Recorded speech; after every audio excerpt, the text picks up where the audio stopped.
right, I guess we're recording. Hello, Mr. Waseem. How are you doing? I'm good, Mr. Yuchit. What about yourself? Thank you. Thank you. I'm very good.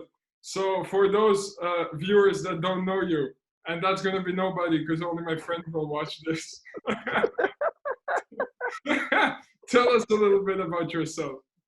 What can I say? My name is Waseem. Uh, I'm a student, um, in London at the moment, enjoying the beautiful quarantine life. Um, and yeah, spending some time away from Vienna, unfortunately, but it is what it is. Just trying to get through one day by day. Fantastic, fantastic. And I see you have a beautiful apartment with fantastic windows. And that's important. The most important thing in this quarantine, man, is like a sense of date, a sense of time, and windows. And that's right. But your window, there's sun shining through. Mine, there was rain earlier today. Ah, damn, you froze up. Yeah, but it's okay. We're just gonna go with it. This All is right, like, let's get back to the discussion we were having earlier and what motivated us to record this. We started talking about watches, and I yes, thought, okay, I bet I have a lot of friends who actually care about watches. okay, And I know at least about 5 friends who care about watches. okay. So we were discussing, Solid number.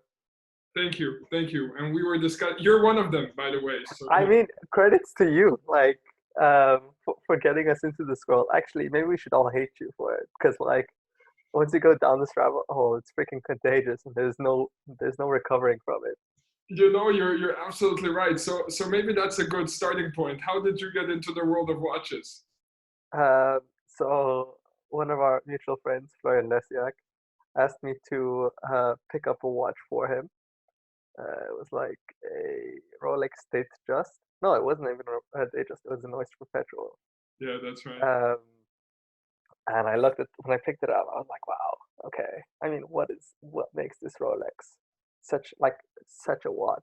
Like why is it on such a different price category than my freaking Swatch or like any other watch that I had at the time? Like it didn't make sense to me. So, anyways, I, being a curious person, decided like I need to understand what's behind this, and so I went in.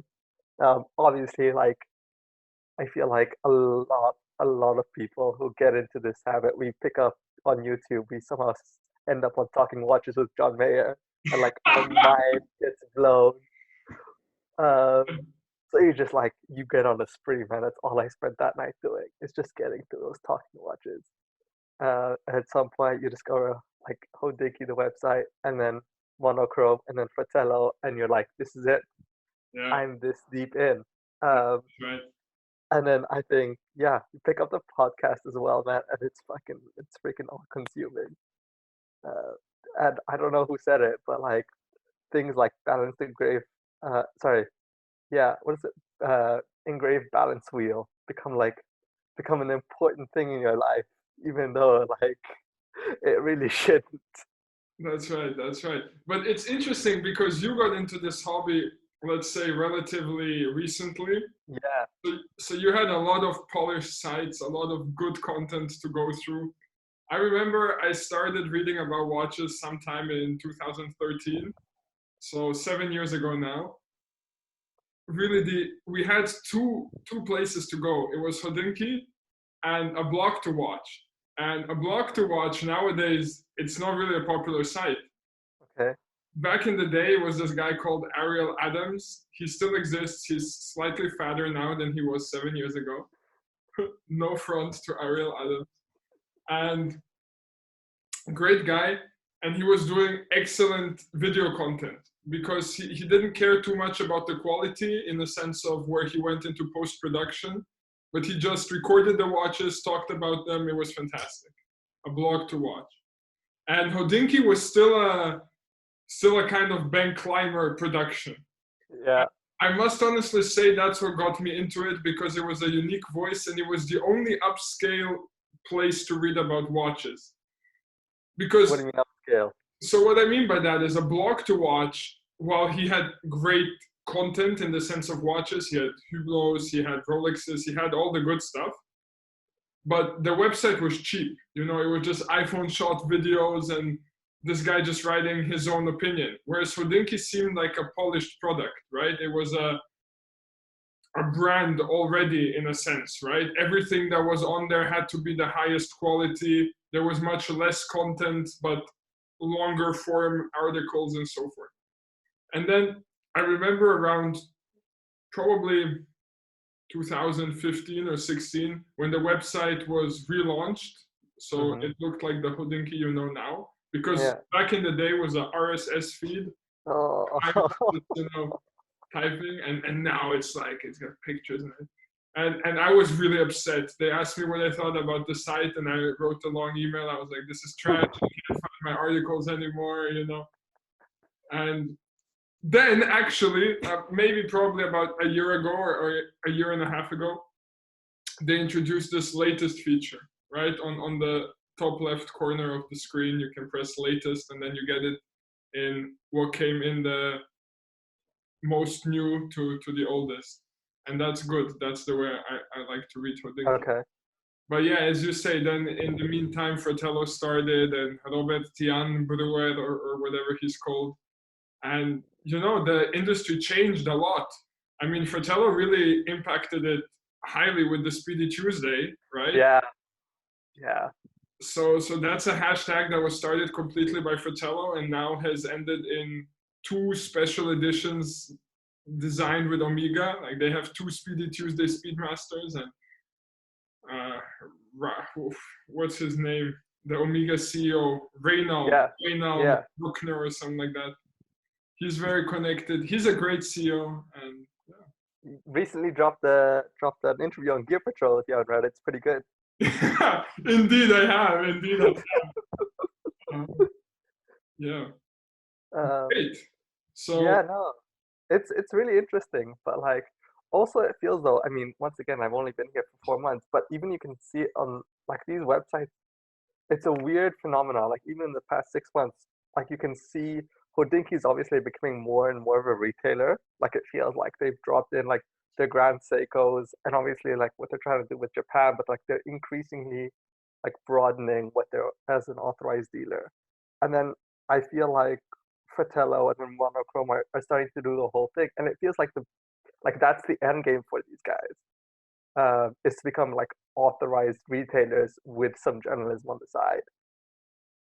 I think you're right because they all realized what you and I also realized that the industry needs to move towards a more e-commerce based business. Yeah. So that's actually a great segue for our next discussion. And we can talk about e-commerce, the good and the bad. I would really like to hear your opinions and then I'll chime in. But what do you think? Because the watch industry has been very set in its ways, right? Working through authorized retailers. So you have the companies, they make the watches, then they sell them to somebody. So there's already a markup. And then you as the consumer get marked up even more. And then back in the day, you could get some discounts. Nowadays, on some models, you still can, on some you can't. So now, some websites, as you said, like Hodinkee, and even some authorized retailers and dealers, even some watch companies themselves are selling direct to consumer now on their websites. What do you think about the shift? How do you think in the future this could impact the end consumer? I mean, I think it gives you options, right? You always get to scroll and you're not reliant sometimes on watch websites or any particular forum like covering your watch. Like there might be one special niche version that no one's covering because like it's uninteresting to anyone else, but it's that variation that you're interested in. And you might not be able to get it from your authorized dealer, or like they might take ages to get it, and you can just buy it instantly. You can also like take your time and browse these things. So it feels like a much more comfortable purchase. You can take your time from that sense. And as an end consumer, it's always nice to know that you're not reliant on stock at your AD per se. Like there's an e-commerce platform that's probably not going to run out of stock anytime soon. Um, on the other hand, I mean, I'm probably preaching the general vibe, which is that like you seeing a watch on articles on the website and versus in person are two radically different experiences. Like I mean, once again, it's only 6 months in, but there have been watches I'm like, this looks freaking incredible. And then you go even go on the YouTube videos of someone reviewing it, you're like, oh my God. this is the one. And then you go check it out in person, you're like no, like I don't know what it is, um, but I just can't imagine myself purchasing this now. Or like even this idea of like 42 millimeters is not 42 millimeters. You know, it's like there are big Yeah, 42 millimeters that's and right. there are small 42 millimeters. And there's no way you can kind of gauge that. Like I know people have tried that. Like I think Omega has this thing where like they'll give you different wrists. Like they'll give you a virtual wrist, and they'll allow you to place the watch on it and give you an idea of kind of what it looks like on it. But I still think like seeing that thing in person, miles apart. It's impossible because watches are really, in the end, a very emotional purchase, and you need to be in love with the watch, right? Otherwise, it doesn't work. And I mean, I think you generally summed it up Yeah, pretty nicely, and I agree with you on most argumentations. I think one thing where I would like to see a change is in the pretentiousness of the whole business, right? I feel oftentimes when you walk into a retailer, it's a very stuck up vibe. It's people aren't necessarily interested in talking about the watch rather than talking about the deal that's about to be made. And while obviously we as watch enthusiasts are maybe the smaller part of the watch buying equation, I think it's our voices are the loudest because we actually care about the pieces and we care about the companies and we use our free time to discuss it, right? So that's why I really like where Omega is going, because Omega is really moving into the direction of catering to this enthusiast base. And you can see in all the interviews with their CEOs and also in the limited editions they're dropping, they're really thinking about us as the enthusiasts. Like, for example, the revival of the 3-2-1 movement, yeah. completely unnecessary from a commercial point, completely unnecessary. And But yeah, tell me. I mean, you know what's interesting though? Like I heard a lot of people giving that watch flack when it first came out. Like even amongst the enthusiasts, there were people like, but like why are you entering this price point, right? Like I think it's like 14 grand, right? Oh, you're talking about eventually when it came into the steel. Into, Yeah, yeah. yeah. Okay, yeah, go on, go on. Yeah, yeah. But like, and so I remember distinctly like hearing two sides of this, where like, why are you trying to enter a realm that like that's not yours? Like, why are you trying to sell a Speedmaster at like 14,000? Like, that's not the point of it. Even though like you know it's appreciated that it's all hand done and everything. So like, there's obviously a different level that's involved here, and that it's all I think a single watchmaker that does the one. I think. Exactly. And here's where I would like to challenge you, because these two aren't often compared. People don't really compare the Omega Speedmaster and the Rolex Daytona. Yeah. They really don't. But I think they should. And let me tell you why. Especially with the new 3-2-1 movement and the way the new Speedmaster has been designed. I believe it has a sapphire crystal, if I'm not mistaken. I'm not sure. The 3-2-1 version, I believe so. And the caliber is way stronger than a mass-produced automatic Rolex movement, even though the Daytona movement is extremely robust. And if you ask certain watchmakers, they would argue the best chronograph movement in the world. Probably they're right based on reliability and on servicing. But as an enthusiast, you maybe care more about the history and you care more about the aesthetics. So there the speedy gets you. And you're now comparing a limited edition Speedmaster that actually has merit to being a limited edition because you cannot produce the 3-2-1s fast enough Yeah. at 14. I think it's below. I think both are 14 after tax in US Okay. dollars. Mm. And then the Daytona, which is also around 14 after tax, which is a mass produced watch, which, okay, arguably there are shortages. I don't know. I don't know. Only Rolex knows. But you're comparing these two things, and in my opinion, the Speedmaster has more merit in a collection than the Daytona. I mean, yes, I would agree with you. But that's also because I don't. I mean, I personally don't see the huge hype, like about the Daytona. But once again, I've been told that there's like, I think Ben Clymer mentioned on that note, there's like an inverse. Is it like an inverse? There's a U shape of watch collectors and like their love for Rolex. Like you start off like only knowing Rolex, and then as you get into it, you like get an unjustified like disdain for it until like you get, what is it, a watch serviced one too many times, and then you pick up the Rolex 5 again. So I'm definitely like on the like the other side of the U. So I don't appreciate, I guess, the Daytona for what it is, but I'm completely with you. On the other hand, I mean, I think the 321 is meant for someone, and someone has said this already. Like it's for people who have existing speedies. Like you're not gonna. Yeah, that's It's true. unlikely you're gonna hit the speedy two. Like you're gonna get a 321 as your first speedy. Um, I think Jack Forster from Hodik said that. I was like, that makes sense, right? You're not going to spend 14 grand on your first speedy if you can get it for four. Um, You so I, would know. but I mean, and once again, there was like this question, like, why are you trying to enter this market? And also people are like, what else could you get for 14 grand? Like, let that sink in, which I think is a conversation in itself. Like when you're talking about a 321, you're talking about a substantial amount of money for which like you enter a price point at which you have a lot of options. Okay, Uh, let's play that game. 14 grand. What are you getting? one watch? One watch. I'm trying to think. Um,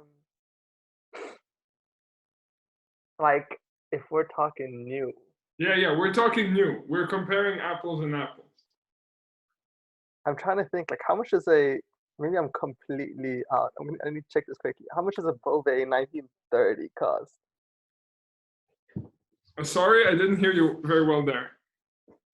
Have you heard like the Bove 1930? But maybe it's like 30 grand, not 13, 14 grand. I need to quickly check this. Yeah, go for it. Uh, Go. I mean, yeah, like to me, a JLC Master Ultra Thin Moon Phase, uh, like Okay, is a better is a better proposition. you're Um, you're going in that direction. I am going in that direction. Um, I like it. I like it. That's nice and fancy. I think I would stay with a sports watch, and okay. and through all my collecting I've done, I would stay in the Rolex territory. I would go with stainless steel. And now obviously we need to ask about, can I get it? Can I not get it? Right? That's argumentation there. But honestly, to me, in the sub 20,000 US dollars after tax, Yeah. nothing beats a Submariner. In my opinion, and I will later, I can now explain to you why if you want to get in this discussion. And I mean, I've been forming this opinion for years and years and years. And if the old GMT Master 2 were still around, oyster bracelet, black bezel, green GMT hand, you know which one I'm talking about? Green GMT hand. Yeah, just the standard GMT Master, black dial, black bezel, oyster with polished center links, and the small green GMT hand. So the original GMT Master Oh, 2. got you. That Yes, would yes, be my yes, yes. go-to pick. That would be my go-to pick. But unfortunately, they have they have messed up the speed, the GMT Master 2, in my personal opinion. We're trying to keep this podcast also for children. So Yeah, they yeah, yeah. messed up the GMT Master 2, in my opinion. Putting a Jubilee bracelet on it and with the bright colors, I don't think it's considered a tool watch anymore. It's definitely considered a dress to showy piece. Mm, So I wouldn't go for it. But I think the Submariner just, in this case, it just fits in every situation, and it's a watch you don't have to worry about. So I've worn many watches in these 7 years, and it doesn't matter what price bracket we're talking. Oyster Rolex is just worry free. You just wear it, and I mean, at least in my case, you're not concerned. you don't think, does it fit this occasion? Does it fit that occasion? Will I be able to get it wet? Will I not be able to get it wet? It's fine for everything. Um, Even the Speedmaster, for example, which I own a Heslite version, very nice watch, arguably maybe historically more significant. It's not as easy to wear, right? You have to And wind it every morning, okay? It's not waterproof. that's not a fair comparison. You're comparing here two different models. You might as well, like, you're gonna compare sub. You're gonna have to compare it to what it's now being compared to all the time. An Omega's packet, which is the 300, the Seamaster 300. Okay, that's Um, a dope and piece. and specifically, like some of these iterations, like the white dial, um, the white dial 300 meter Yeah. Seamaster. Like, I mean, once again though, that was one of those watches where I was like, it looked amazing on video and looked amazing like on any review that I seen on the actual website of Amiga, and then you see that thing in person, and it's different. So like, this is, I'm gonna have to admit, it's the one time, it's one of these times where I went in, I'm like, this is big, like this is amazing, and then you see it, and you're like, okay, like maybe it's not as fantastic as I thought it would be. What didn't do it for you? What was it that made you not be so much in love with it anymore after you saw it? It was so like 40. It was a big 42 millimeters. Yeah. Um, like that wears like a big 42 millimeters. It also like it wasn't. It was. I mean, it was more giving a like a plasticky vibe. I don't know if that's a it's a correct adjective. Um, but like it didn't. I thought it would be both a sports and a borderline dressy watch. Like it kind of hit that, but it's not. It's a very sporty watch. Did you see it Um, on bracelet or on strap? no on bracelet. Okay, okay. That's Um, but yeah, I don't know. Like there, it wasn't dressy enough for me, and yeah, it didn't pop as nicely as it did on the videos. Like ironically, on a video macro shot, it like the more intense and like sharper than it did in real life. but I'll tell Um, you something, and this has come through this experience I've made. What people don't consider, most of us are watching on screens that are bigger than the actual watch, right? You're watching yeah, on a 13-inch laptop or on a 42-inch TV, and these things get blown up, and you see all the details in a much better perspective. And this can be both good and bad. Sometimes people complain and they're like, "Oh, there's too much detail." Yeah, but people don't consider it's shrunk down from maybe this size to no this big when it's actually on the wrist. So yeah, I mean, videos, yeah, they're great because you want to get to know the watch and you can't just go and see every watch in person. But in the end, it's not appropriate yeah, presentation of the piece. yeah. But anyways, like on that, like getting back to the main point, like I think that's a much more fair comparison. I mean, you have your Blancpain 50 fathoms, right? Which is arguably like one of like the three big ones. And then I would also go like, I don't know. Sometimes I would want to be different. Like, why not Papa and Ulysses Nardine instead? Like, be different, you know? If I see you rocking a Freak 43 with the crown, buddy, I'm buying you a beer, man. I don't think I can ever rock it. I mean, I feel like a freak is a collector's watch. You know, you gotta be deep in to to enjoy the freak for what it is, which is like technical, like a materials innovation. Um, But they launched a cheaper Freak now. You have the 43 millimeter with the crown. That's 20 grand. We're no longer talking six figures. yeah, but still, I mean, I'm not a huge. I love what the freak represents. I don't think I could ever wear one. Okay, okay. I got you. But no, I was like talking about, I guess, one of their more classic models. But yeah, but a freak, like, you might as well jump straight to the freak if you want to. No, Like fair their enough. divers, Fair enough. You're like talking their about the divers, timers, yeah. yeah, are quite interesting. And like, I don't know, I feel like there's maritime heritage there. I mean, the sub, right?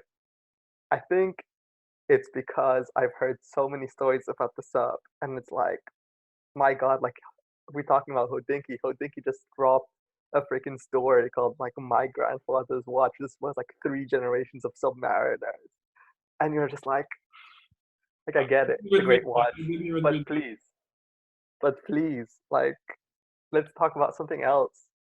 And yeah, and like this whole obsession with like, is it? You're gonna have to correct me. Is it sea dwellers or subs, which have like these double red signatures? Sea dwellers Sea were double dwellers. red. Subs Sorry. were single red. And then there's the single red sea dwellers. Okay. And also like yeah, like the community's obsession with that is also like an interesting thing. I'm just saying there are lots of alternatives to a sub. Why pick a sub? I guess is my question. It's solid case back, right? Like you don't even get to enjoy what's in the bag. Look, you're making good points, and I personally want to support you on all of these points because the broader my collection gets, the more I want to get into more interesting stuff, right? So, I mean, the purchase of my Blanc Pain of the 50 Fathoms was purely based on I saw this watch, I loved it, and I purchased it. It's beautiful, it's unique, you don't see them, fantastic. But the thing about Rolex is, as much as you talk about it, it doesn't matter. You need to try them on. You need to Yeah. feel them. I mean, just recently I was sitting on my couch because we have nothing else to do in this time, and I was looking at the sub, and just the way the edges are polished, the way Mm, the case flows and sits on your wrist, it's I don't know. It's so difficult to explain to another person why Rolex is the king. yeah. Just owning and wearing, they are. Fair enough. Fair enough. Yeah. I mean the wearing experience is something that's difficult to put into words. Um, Yeah, that's so good. uh, so I guess I can't argue with that. But I think like you know, as it becomes increasingly expensive, I mean, there's always going to be a segment that's just going to want a sub. And, the advice that I've read is like, if you want a sub, go get a sub. Don't like settle for anything else. But if for the people who are on the fence, you know, I think they're going to be opting for something else. And maybe that's what Rolex's plan is here. Like to create this like a rabid consumer base, which is like whatever we throw out there and whatever number like people are still going to pay it. I mean, Uh, that's kind of what Patek has, uh, yeah. where people will buy 5 Calatravas just to get a Nautilus. Ooh, oh, let me ask you this. So I thought about this between a Nautilus, a Royal Oak, and an overseas. So like a yeah, Yeah, Vacheron overseas. Yeah. about an overseas, yeah. Which one of the three would you pick if you had to? And I'll throw in the Aquanaut if you don't want to pick a Nautilus, but like So you know that I was like this close to buying an overseas. You know that. I was talking to you about that. oh, you told me it was ABC. I didn't know it was an overseas. No, it was overseas. I was this close. Blue dial, blue dial. The issue with the overseas was for me that it just sat too big on my wrist, and that's another thing of these. You got to try it on. It's a 41 millimeter watch, and the speed is a 42 millimeter watch, right? And my Blanc Pass 43. But just the way that the bracelet edged over the case of the Hmm. overseas, it made it sit huge on my wrist, and it just didn't look good. Hmm. And I couldn't pull it off. It would have looked like my dad's watch. So I Hmm. said, no, I'm not going to be getting that. So that's not a possibility. I am. I drove to Prague because that's the closest AP boutique to, Hmm. and I was talking to the guy about getting Royal Oak, and they're nice. They're really nice. I really liked it. It's such a nice watch. Um, but I don't think that's going to happen in Prague. They will not allocate to me. And then a Nautilus, I've never had one on my wrist. I've seen it in person. I haven't tried it on. Um, so it's hard for me to say. I've tried on the Aquanaut. I like them. Hmm. And one of my Grail watches is definitely the dual time in rose gold. Yeah, that's something I'm saving for. I really really would like that piece. But honestly, the thing is, I don't like we're selling sports watches over retail. Yeah. I don't like that part. So unless I'm getting it for retail, I'm not buying it. And now the new I think it's last year's Royal Oak, you can slowly start getting for retail. Mm-hmm. They start popping up, and I'd buy the Royal Oak, but I wouldn't buy it with a blue dial. I'd buy it with a black dial. Okay. Hot take. Hot take. I Hot. mean, I don't feel like that's too hot, but I think yeah. I think one day I'm gonna have to see a Royal Oak in person. To be fair, I'm telling you, the bracelet sells the watch. The I way was it's polished, it's unbelievable. It catches the light in ways you can't imagine. I was gonna say, before I wrap this up, speaking of bracelets, I kind of feel let down by obviously a Lange and Söhne and their Odysseus, right? And it's like it's I didn't understand it for like it's the bracelet until like someone just pointed out like they're like, have you seen how wide the bracelet ends up being? Yeah, it doesn't taper. And then I was like, yeah, like when you pointed out that blatantly, um, and people are like, because actually the actual style of the bracelet, I don't particularly mind, so I never understood it. But it's like, yeah, and it was so disappointing. I'm not gonna lie. Like, there's a special place in my heart for that brand, uh, because I think it was a datograph first time where I was like, oh my god, that's a really nice watch. Like, I wonder how much. Like, I could imagine spending a couple of grand on this, and then I see the actual price. I'm like, oh, okay, fair enough. All right, Wasim. This is a good point to stop the interview before Zoom cuts us off. All Uh, right, thank you for being on my call here today. thank And you for letting thank me you for zoom in. starting this series off. I hope others will agree also to join me in conversation about watches. And Absolutely, I'll call you right back privately to discuss some further stuff. gotcha. All right, man. All right, Good have a good evening. one.